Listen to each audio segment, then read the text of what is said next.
When you're trying to decide where to put your treehouse, it's going to depend upon what you have available for trees and what works for you and your family.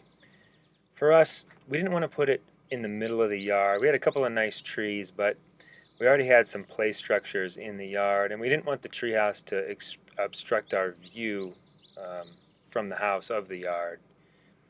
We didn't want to put it too far back into the woods either, because we kind of thought that we wanted the kids to be in earshot of us in case we need to yell that it's time for dinner, and in case the kids need us, if they need us for any reason, or if somebody gets hurt or something, we want to be able to hear them from the house.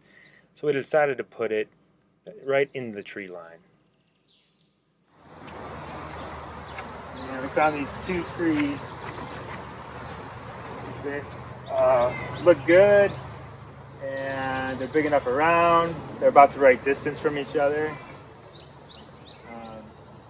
So we went ahead and chose these two.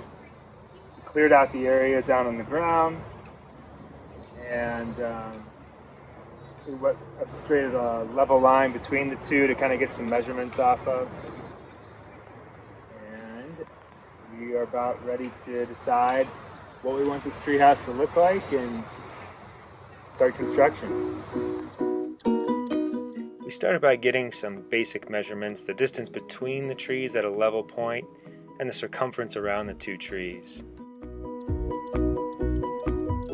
Then we started working on what we wanted our subfloor to look like.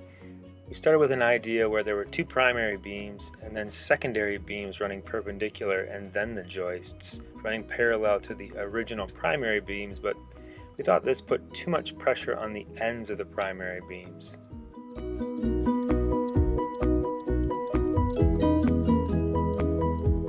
So we ended up going with two primary beams with long joists in between them. And you can see we extended the joist on the right side so that can be a launching platform for the zip line. And we doubled up the joists on the inside and the outside. The outside because it's going to support the walls of the building, and the inside since there's a large gap between those joists because of the width of the tree.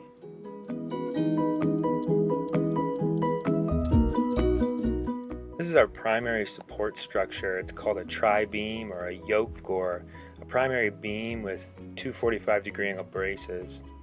And the tri-beam is attached to each tree with a static bracket, so it doesn't move on the tree. On one of the tri-beams, the joists are attached in a static fashion. I decided to use hurricane ties.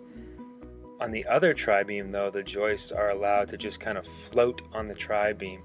And that's in case your two trees move independent of one another. It doesn't rip your treehouse apart, so the joists can move a little bit on that second tri-beam. Where the 45-degree angle braces come together, they do make a bracket for those. They're about $100 a piece, and so to cut down on some costs, we decided to rabbet joint those supports together. You'll see that in the next video.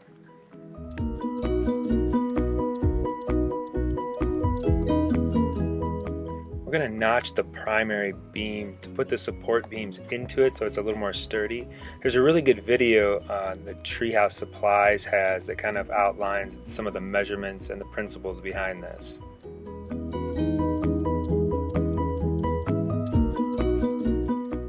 This is the final subfloor plan, and we added in the railing posts as well, a kind of approximation of where those are going to go.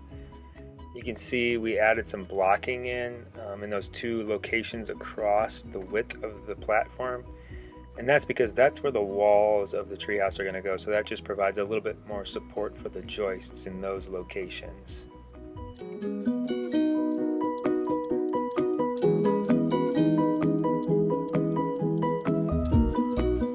This is a layout of what our floor plan is going to be. You can see the red dotted line there is going to be the zip line, so that's the approximate exit of that from the treehouse platform. Then there's going to be decking, then there's going to be a 4-foot by approximately 10-foot house, and then I thought having two balconies on the backside was a good use of the space on either side of that tree.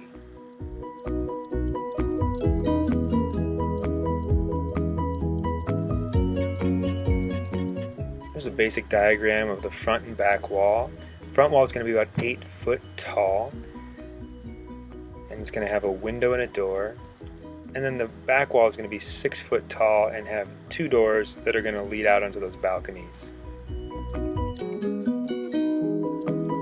Here's a basic plan for the side walls. They're going to be identical, sloping from the 8 down to the 6 foot wall, with a window in each one, so there's going to be some math involved in calculating those angles. And then the roof is going to be 4x6 rafters with 2x4 purlins running across, and then we're going to put on some clear polycarbonate roofing.